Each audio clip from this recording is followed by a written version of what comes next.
আসসালামু আলাইকুম। সবাই কেমন আছেন? আশা করি সবাই ভালো আছেন। আলহামদুলিল্লাহ আমি অনেক ভালো আছি।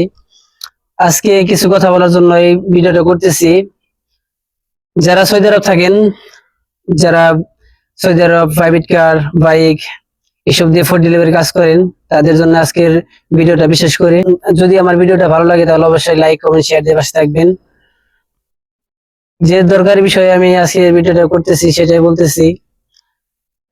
আপনারা জানেন আমি জায়েজ কোম্পানিতে কাজ করি। দীর্ঘ 2.5 বছর হয়ে গেছে, কোনো সমস্যা হয় না এই রাস্তাঘাটে। এনে টুকটাক সমস্যা হয়েছে, ওটা ব্যাপার না। 15 দিন আগে আমার একটি গ্রাম আসছে পার্কিং জোনে। আমি কেমন পার্কিং জোন থেকে গ্রামা খেয়েছি জরিমানা স্ক্রিনে দিয়ে দিছি, আপনারা দেখে নেবেন যে কোথায় আমার বাইকটা রাখছিলাম, কিভাবে আমি গ্রামাটা খেয়েছি।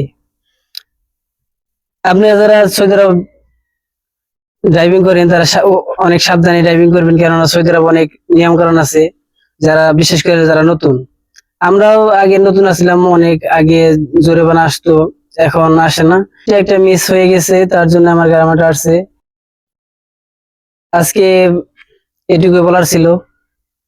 আপনারা অনেক সাবধানে বাইক চালাবেন, প্রাইভেট কার চালাবেন। আসসালামু আলাইকুম।